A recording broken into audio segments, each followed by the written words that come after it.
Welcome back to the HMA Interview Podcast. We're excited to have two-time NCAA champion and the face of Cornell wrestling, Yianni Diakomihalis, for the 54th interview. Before we roll the episode, let me fill you in on the latest at HMA Wrestling. First and foremost, we have just published our first ever merchandise order, and it is live on our site at hmawrestling.com/shop. That's hmawrestling.com/shop. Purchasing our compound sportswear gear is the best way to support HMA to keep on producing content. Alright, enough from me. Let's turn it over to Yianni Diakomihalis. Alright, welcome back to the Home Mat Advantage Interview Podcast. We're back for the 54th interview and the third one with Yianni Diakomihalis. Yianni, how's it going today? I'm good. How are you guys doing? I'm doing great. Dude, I'm doing just fine, man. I'm doing great, man. This is, it's funny, this is your third time coming on the show, Yianni, but actually your first time on the show with me. So the better co-host and the better guest, we're going to hit it off real well. Yeah, we'll see. We'll see how this goes. But yeah, I never had you on here before, so I'm ready for anything. Awesome. Sam, how are you doing, man? I'm doing really good. That was a dagger to the heart, though. I'm trying to hold up after that comment, but I'm doing as good as I can be. Sam's having a rough morning because he looked out the window and he said the sky was falling. This is his first winter in Pennsylvania, and he's got some snow. Look at that early Christmas present for Sam. Yeah, we don't have snow. It's scary. I'm looking out the window. Jeez, what's the weather like? Dude, what's the weather like there in Ithaca? We got our first snowfall today too. Well, not our first. It snowed randomly in September, but that always happens. That happened. We had our first real snowfall today. Snow on the ground. Probably the first sign of our eternal winter coming from now until next December. So, yeah, be ready for it. Not excited about winter. That's probably the worst part. Dude, you guys get any snow today? We got a little bit. My little brother wanted to put on all the snow stuff and go outside and play, but then it was done in 15 minutes. Yeah. So he's pretty upset. But enough about the weather, because that's a boring topic. Let's talk about something a little more interesting. How about some wrestling, Sam? Let's do it. What about that transition? Let's impressive. That was a good transition. I'm sorry. But the first thing we kind of had on the plan for today was talking about what your training's been like with this COVID situation this summer. What's Cornell been like in the Spartan RTC now? I know we talked back in March, but what's it been like since then? The training, and do you feel like you're in a better place right now than you were? Not as good of a place, or still about the same? Yeah, I mean, things have definitely stabilized now. There was a while where I was moving around. We're at different spots, but now we've got a steady training spot, and obviously it's not as good as being able to get in the Freeman Center, but take what we can get, so it's been good. I mean, things have kind of settled down. I got a steady lifting schedule, steady wrestling schedule, so things are starting to kind of fall into place, which I'm happy about. That's awesome, man. What about your teammates? Is everyone training together right now? How's it looking? So there's a handful of guys who aren't in classes right now. It's like me, Vito, Max Dean, guys talking about taking another Olympic red shirt. And we kind of do our own separate RTC workouts just because of rules at Cornell. And then the guys who are still in school this semester, the Cornell guys, they are split into groups of 10, kind of by size and weight. And that's their training group. So they lift together, they wrestle together, they do the runs together. And that's how we've been allowed to have a regular training program through all this COVID stuff. The school is very careful about everything. So we kind of had to make some changes that allowed everyone to get the training that they need, but still, be able to do it under Cornell's rules. Yeah, that makes sense. So what's the plan for the new wrestling center coming in? How far out are we from that? It's pretty much done. I mean, maybe now they're just doing some of the more aesthetic stuff, painting the walls, putting up pictures and all that stuff, but it's pretty much done. So I mean, if anyone asks, I haven't snuck in and looked at it, but I've seen it. It's really cool. It's really nice. I mean, it's I think what I appreciate the most is that they didn't really change a lot. When you're in there watching a dual meet, it's about the same. They added some bleachers. They made the front entrance a lot flashier, a lot nicer. But more than anything, they did a lot for us. Our locker room's probably doubled the size. We have like hot tubs and cold tubs in there. We have like a big like kind of lounge study room that we can hang out in. You know, a whole weight room in the back, a whole another wrestling room in the back. So it was a big upgrade, and it was honestly 99% stuff for us, which I really appreciate. Yeah, that is really, really cool. How long has it been in the works? Construction started honestly, not that long before COVID hit. Honestly, it might have been right when our season got canceled last year. And it was going to be done in September, but because of the lockdown, it got delayed for like a month-ish. So then they were going to finish in October, and then same thing, a little more delay because of the COVID stuff. And now it's done, and we're just waiting for the school to clear us to let guys in there. But it's we just finished, so it's pretty nice. When do you think they'll clear you? It's going to be a little bit tougher for the guys who aren't in school, because part of Cornell's like safety protocol that they're following is that everyone has to get tested twice a week. So obviously the guys in school aren't getting tested twice a week, the guys who are not in school. So it'll be a little bit tougher for guys like me or Vito to get on campus, but our team should be able to get on there pretty soon. I know they're sending guys home for Thanksgiving, but probably in the next couple of weeks, less than a month, you know, I think our guys should be able to get in there.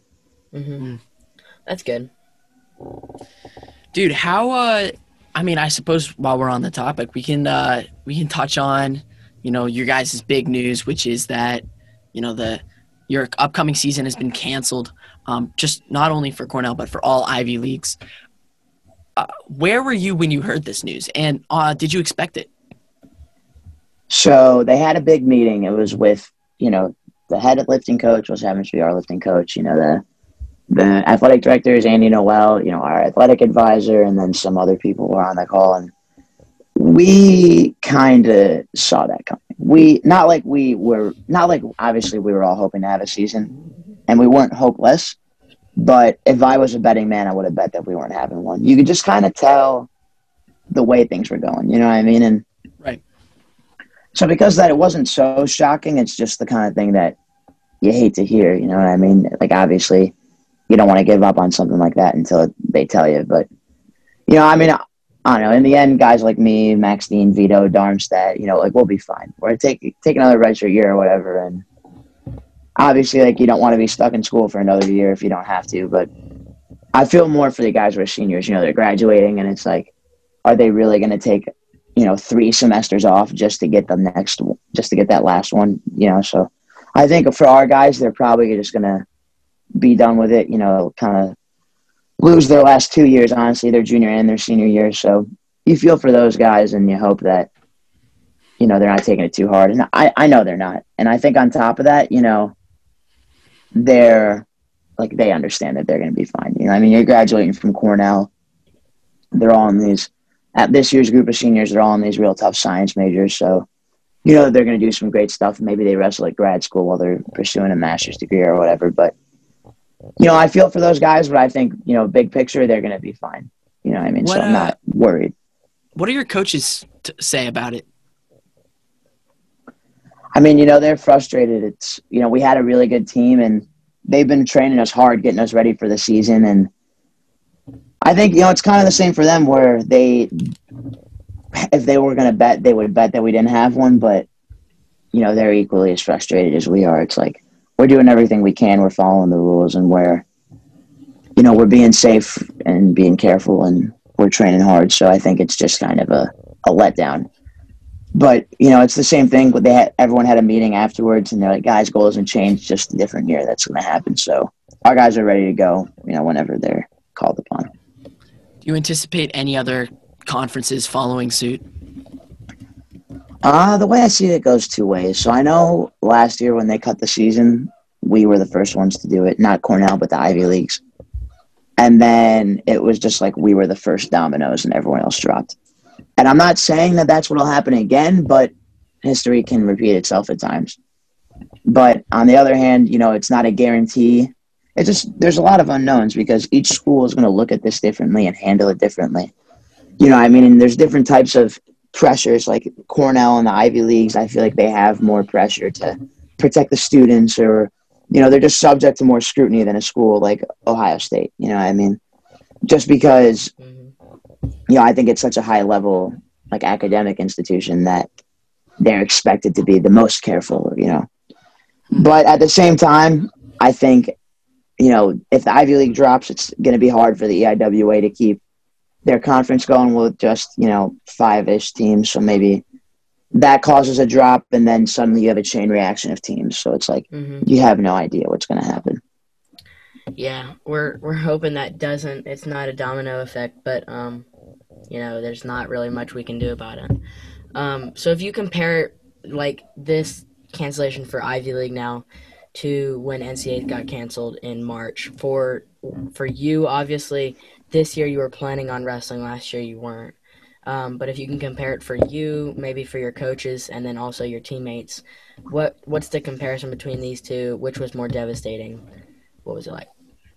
I feel like last year's probably, I think, was tougher on our guys. Just because, like, I remember our heavyweight who had qualified for nationals, he was like the 7th seed or something like that. And he beat he had a great tournament, right? He took 3rd in the IWA, he qualified for national tournament. And I remember coming into the Freedman, he was literally in the middle of his individual workout. So he was halfway through practice. Kyle Day comes out of the office and he's like, "Hey, they just cut our season." And he was just like, "What?" You know what I mean? And I just think it was more sudden, and it was just guys were so close. You know what I mean?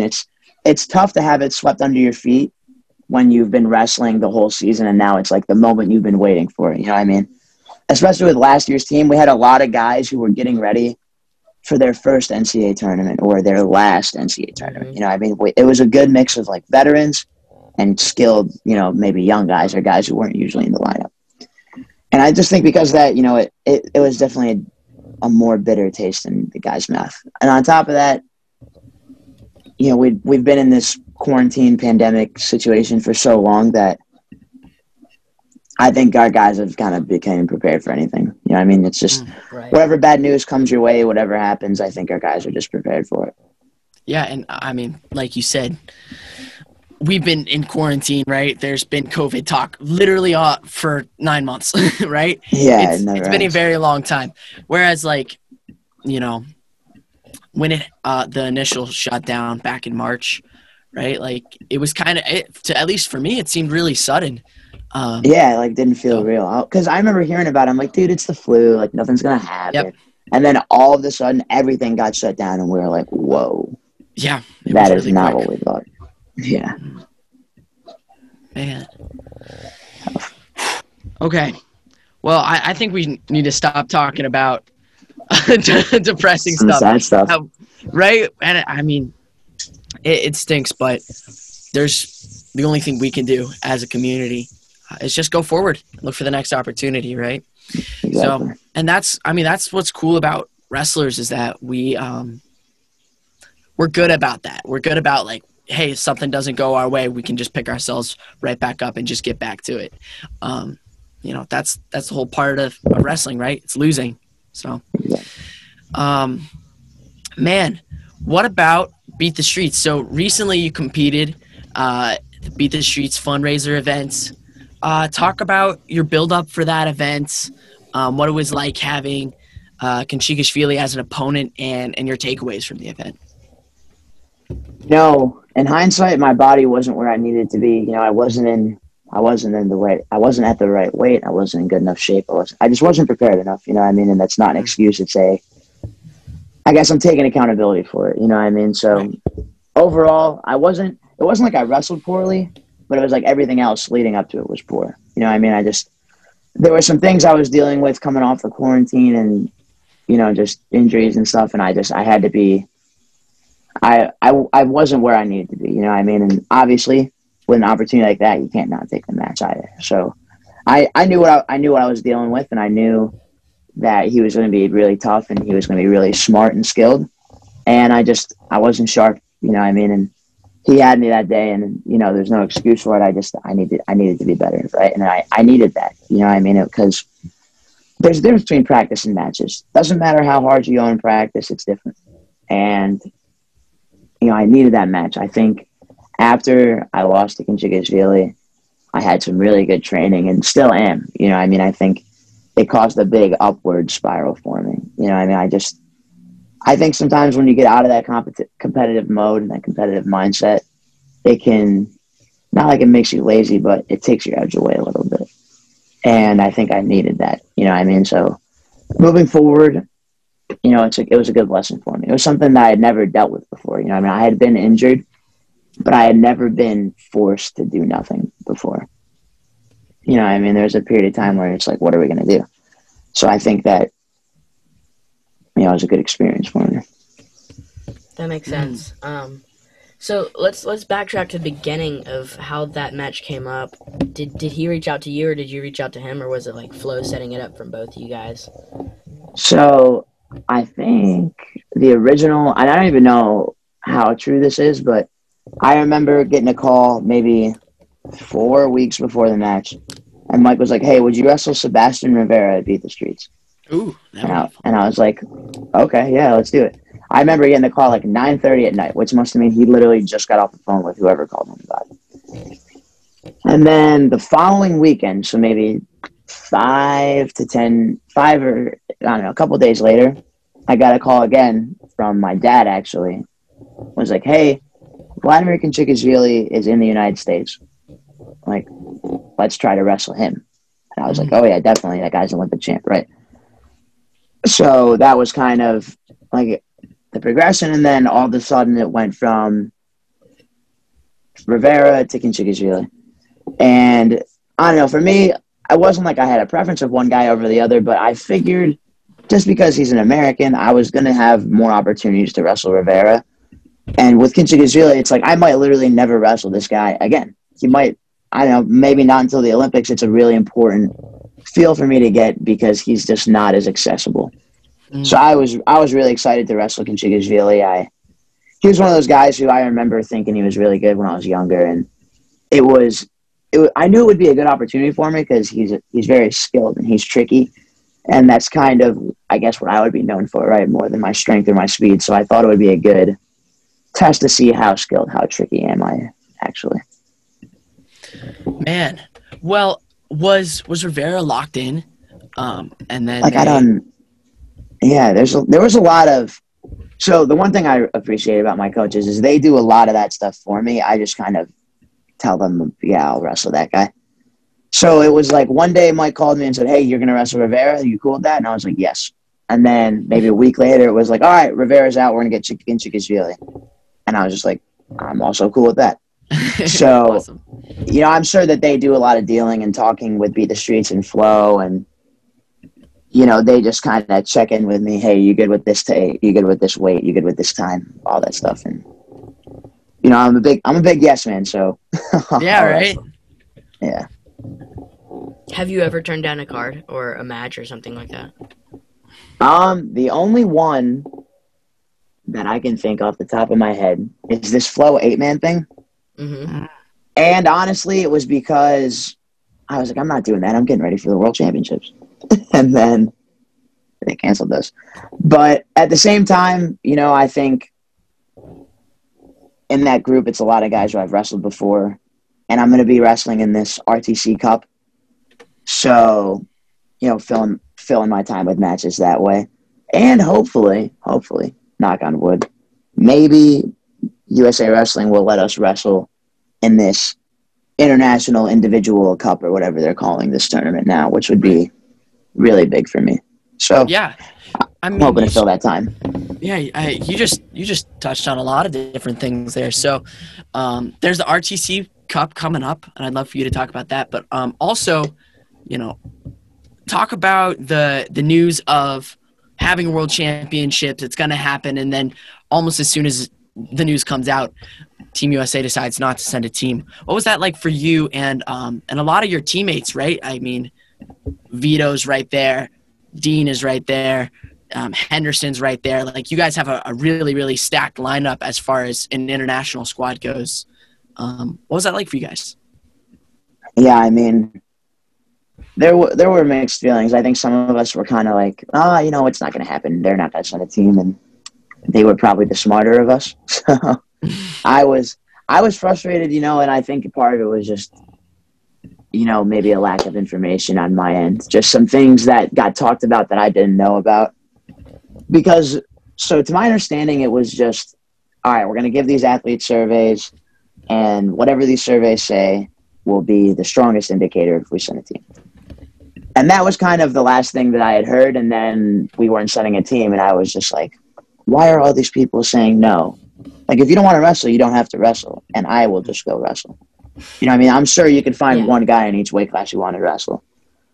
And then, I had people reach out to me and just kind of tell me more things that got brought up in that decision that I guess helped clear it up a little bit. So, I don't know, no one's fault. I think maybe I just, needed to gather more information on my end. But in general, I think we all were ready to go. We all wanted to go, and just didn't work out in our favor.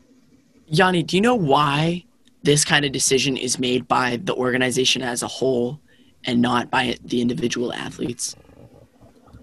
I think that it's the same reason that we have governments make the laws and not the people, where it's, I think, and maybe I am wrong or right for thinking this, but we would act selfishly. The guys who would want to go would push hard to go, and the guys who didn't want to go would push hard not to go, right? So I think that when you have a governing body, most of the time, if not all the time, they're trying to look at the majority and kind of favor that, right? Because in the end, you can only cater to so many people. And on top of that, I think that USA Wrestling faces a different level of, heat and scrutiny than maybe I would for deciding to go to a tournament.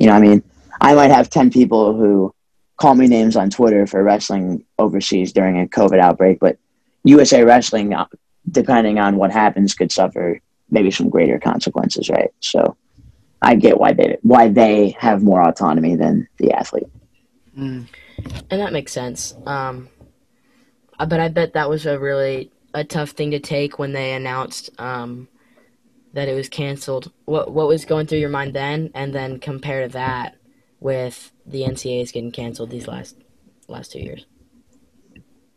I mean, for me, I think it was a little bit different because this was the first time of those three, I guess, cancellations that I was emotionally invested in the event. I think the NCAA tournament, obviously I wanted my friends to do really well, but it was different because I wasn't preparing for it. So it was more like I sympathized with them, and I get how that would feel if that was me, but it wasn't, right? And then when you look at this NCAA tournament, I guess that I hadn't lost anything, really. I felt terrible for my friends, and obviously, there's guys who lost way more than I lose missing the World Championships that weren't going to happen. So I'm not going to sit here and tell you that I got it worse. I think a lot of people had it a lot worse off than I did. But I guess the difference for me, selfishly, is that the World Championships, I was really emotionally invested in it. I really wanted to go, and I was excited to get to have a chance to compete. It had been a while since I had wrestled, and I wasn't really happy with the Beat the Streets match, so I was kind of looking for maybe a chance at, seeing where I was at again. But, things don't always go how you want, right? You can't ever dwell on those. You got to just kind of take it on the chin and keep moving forward. For sure. Yianni, tell us about this RTC Cup. What's the format going to be? I honestly don't really know anything about it. So there's 6 teams. I think there's 6 teams. And to my understanding, it's going to be a 2-day event. Split them into 2 pools, wrestle them out, crossover, whole deal. And, I think the teams right now, it looks like it's going to be us, Wolfpack, RTC, New Jersey, Ohio State, Minnesota, and there's one other team that I'm blanking on, and Michigan. And they're going to break the teams up somehow into 2 groups probably and wrestle it out. I'm really excited for it. I think there's never been something like this before, but people generally have wanted it. And it helps when we have a good team. Right. It's easier to get excited when you're like, hey, we might win this thing. And, I'm excited to have another chance to wrestle again. And, I'm excited to be in a dual meet setting. I've been wrestling for myself for so long. The last time I wrestled for a team I don't know, a dual meet in February of 2019. So it's been a while. So I'm excited to just be a part of a team again. It's going to be a really, I mean, like you said, this is a really cool idea that no one's ever really done before, but we've all kind of wanted for a very long time. Yeah, exactly. It's cool because now it's I think it's actually adding a little bit more of a team aspect to, you know, Team USA, right? Because I know that for me, I look at wrestlers and I don't see them as part of their wrestling club, more as a part of like the collective pool of Team USA athletes, right? Yeah.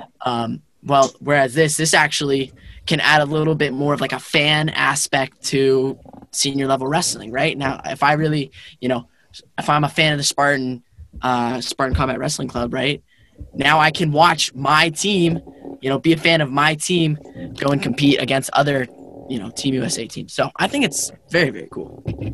Yeah. I've always been a fan of dual meets because I think, well, for two reasons. So for one, I think that dual meets are easier to bring in new fans, and here's why.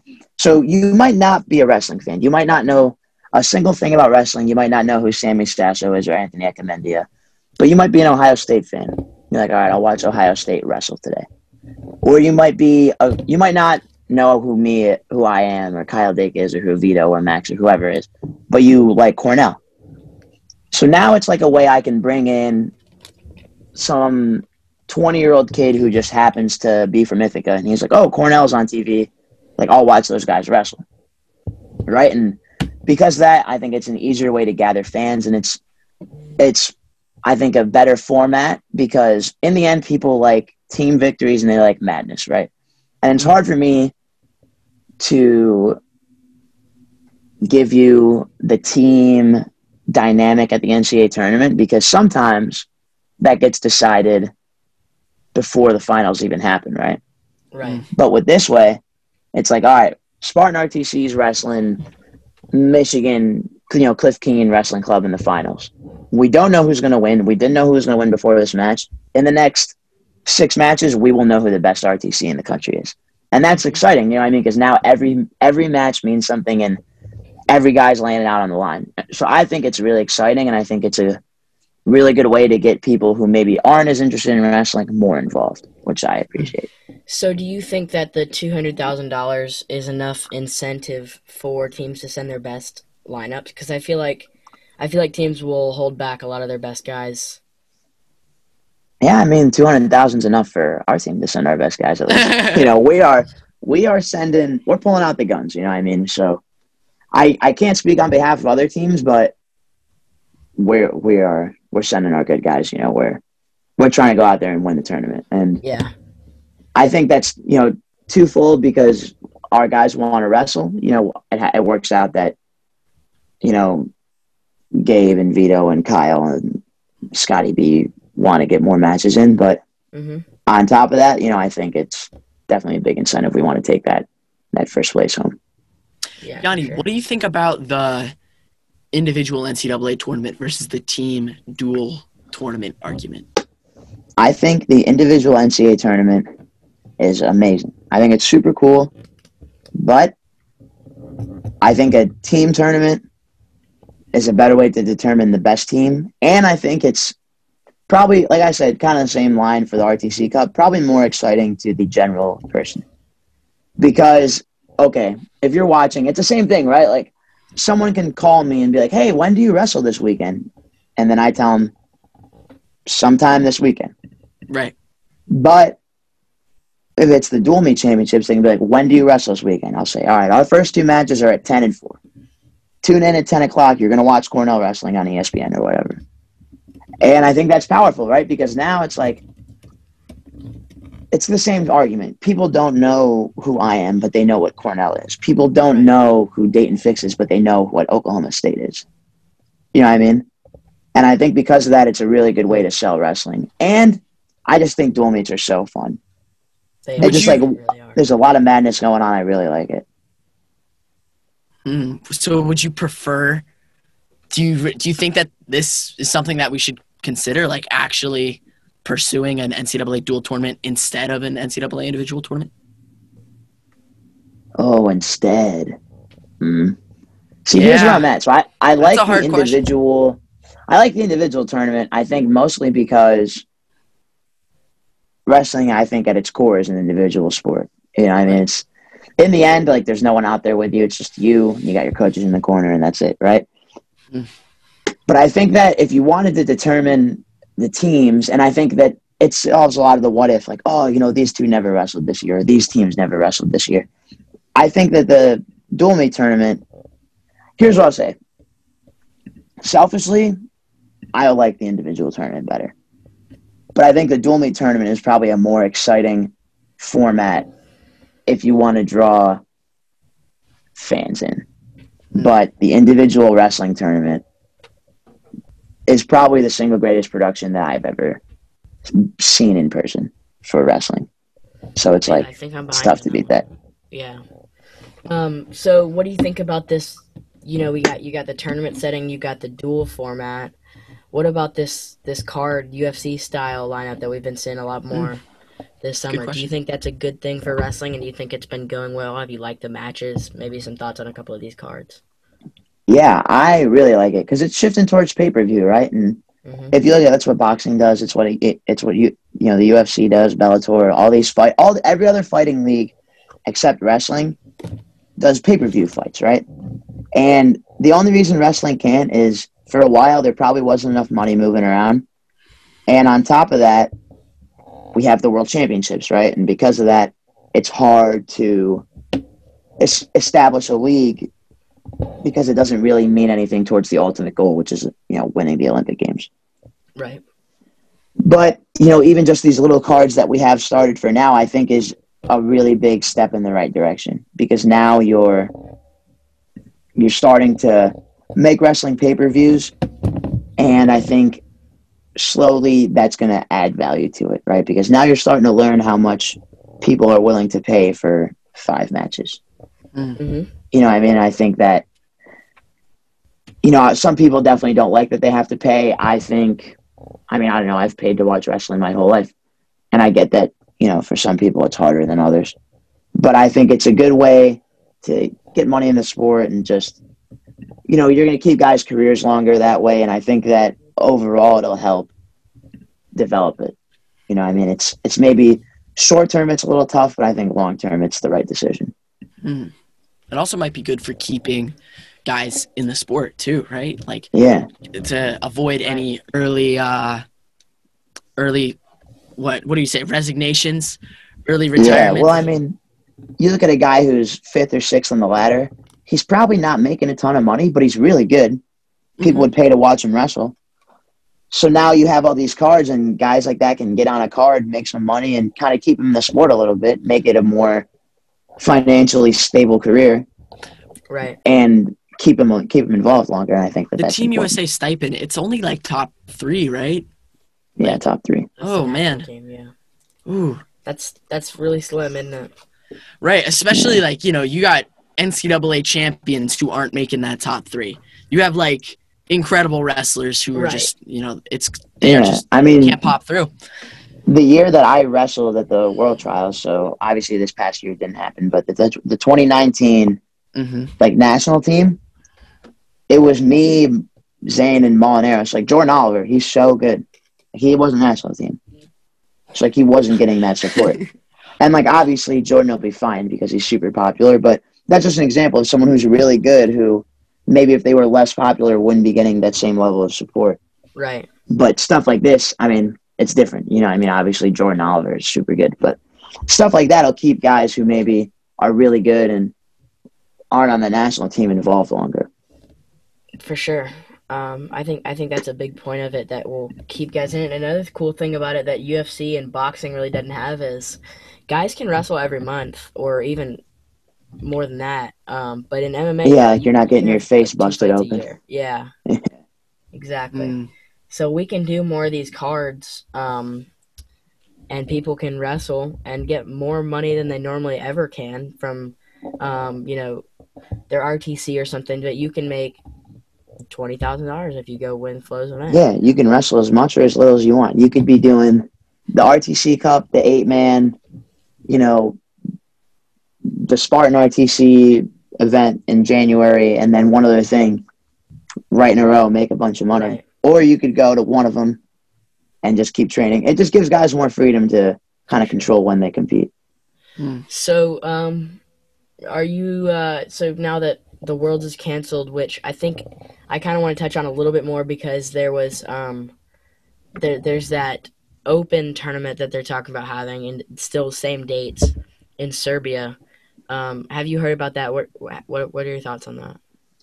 I mean, it's the same situation. I would love to go, but it's like if USA Wrestling didn't want to send a team to the World Championships, are they going to release athletes for this tournament?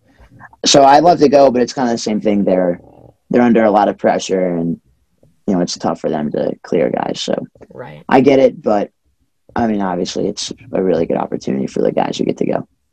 Mm-hmm. Yeah, that makes sense. But so now that that's probably off the table, are you looking to get in any of these cards? Obviously, I'm sure you're wrestling the RTC duels.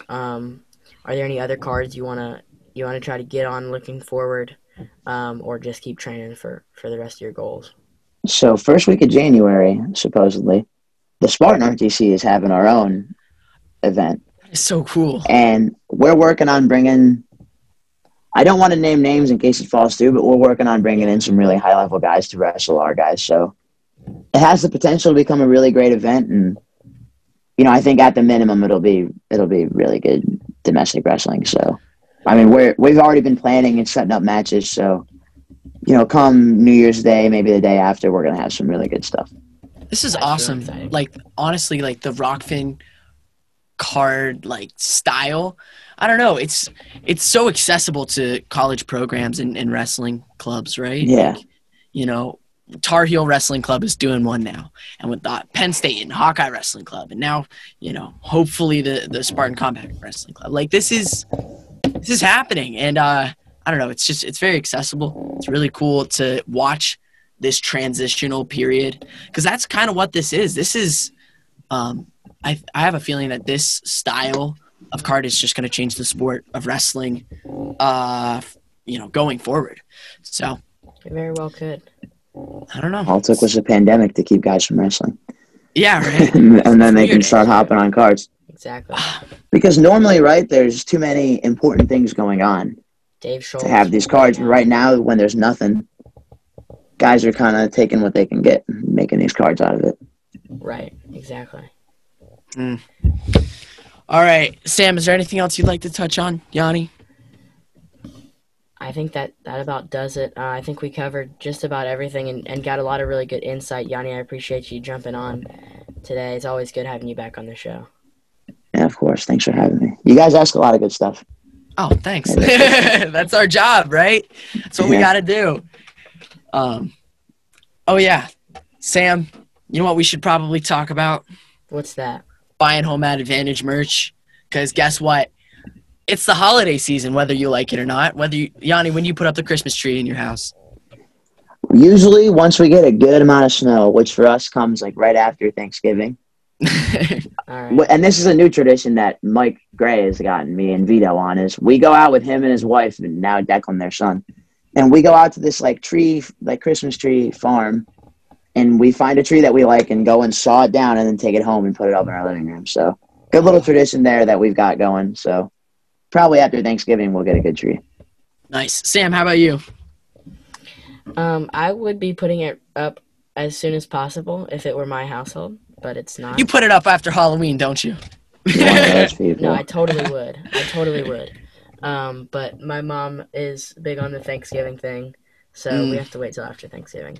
And Well, once it gets pushed back after that, we normally forget to get it, and then it's December 22nd that we end up putting it up. So you know what's great? Stocking Scavenging stuffers. Dude, great stocking that? stuffers, great gifts. Home Advantage merch. We got socks, we got crudies, Hoodies. crew necks, hoodies, hats, shirts, stickers. socks. Bro, there's so much. So if you guys are interested in supporting us, our podcast, please consider going to www.hmawrestling.com/shop. What an impressive plug, Jude. I know. I'm on it. I've said it a lot.